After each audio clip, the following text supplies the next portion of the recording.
নৃপতি বিম্বিসার নমিয়া বুদ্ধি মাগিয়া লইলা পাদনখ কণা তাঁর, স্থাপিয়া নিভৃত প্রাসাদ কাননে তাহারি উপরে রচিলা যতনে অতি অপরূপ শিলাময় স্তূপ, শিল্প শোভার সার। সন্ধ্যা বেলায় শুচিবাস পরি রাজবধূ রাজপালা, আসিতেন ফুল সাজায় ডালায় স্তূপ পদমূলে সোনার থালায়, আপনার হাতে দিতেন জ্বালায় কনক প্রদীপমালা।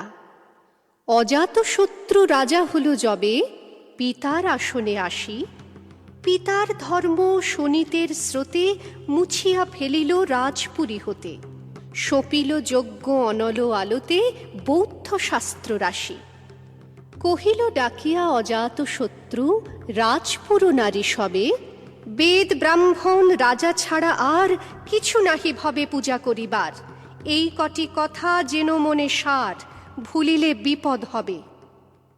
সেদিন শারদ দিবা অবসান, শ্রীমতী নামে সে দাসী, পুণ্য শীতল সলিলে নাহিয়া পুষ্প প্রদীপ থালায় বাহিয়া, রাজমহিষীর চরণে চাহিয়া নীরবে দাঁড়ালো আসি।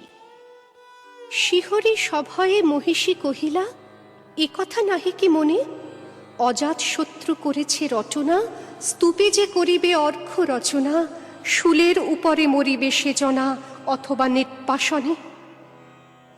সেথা হতে ফিরি গেল চলি ধীরে বধূ অমিতার ঘরে, সম্মুখে রাখিয়া স্বর্ণ মুকুর, বাঁধিতেছিল সে দীর্ঘ চিকুর, আঁকিতেছিল সে যত্নে সিঁদুর, সীমন্ত সীমা পরে।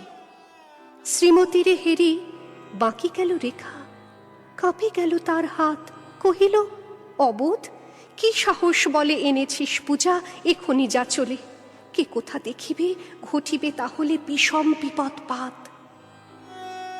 অস্তরবীর রশ্মি আভায় খোলা জানালার ধারে কুমারী শুক্লা বসি একাকিনী পড়িতে নিরত কাব্য কাহিনী, চমকে উঠিল শুনে কিঙ্কিনী, চাহিয়া দেখিল দ্বারে। শ্রীমতীরে হেরি পুঁথি রাখি ভূমি দ্রুত পদে গেল কাছে, কহে সাবধানে তার কানে কানে, রাজার আদেশ আছে কিনা জানে, এমন করে কি মরণের পানে ছুটিয়া চলিতে আছে। দ্বার হতে দ্বারে ফিরিল শ্রীমতী লইয়া অর্ঘ্য থালি, হে পুরবাসিনী সবে ডাকি কয়, হয়েছে প্রভুর পূজার সময়। শুনি ঘরে ঘরে কেহ পায় ভয়, কেহ দেয় তারে গালি।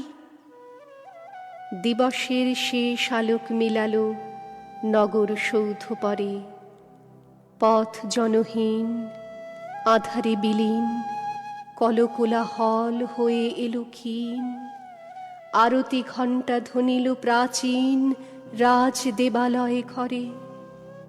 শারদ নিশির স্বচ্ছ তিমিরে তারা অগণ্য চলে, সিংহ দুয়ারে বাজিল বিষান, বন্দিরা ধরে সন্ধ্যার তান, মন্ত্রণা সভা হল সমাধান, দাড়ি ফুকারিয়া বলে।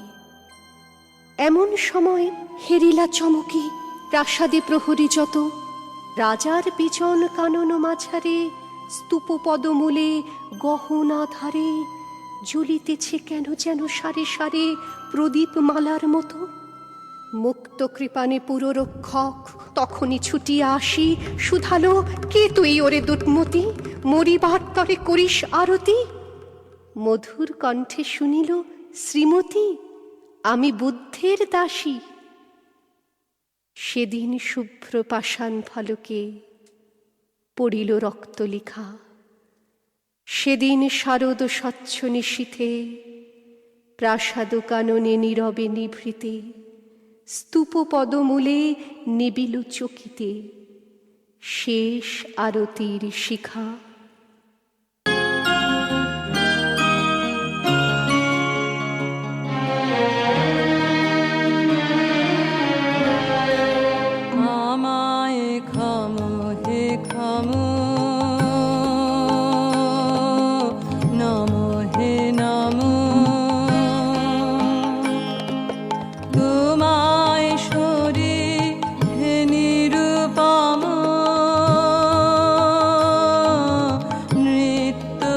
উচ্ছ্বাসে চিত্ত মম উছালো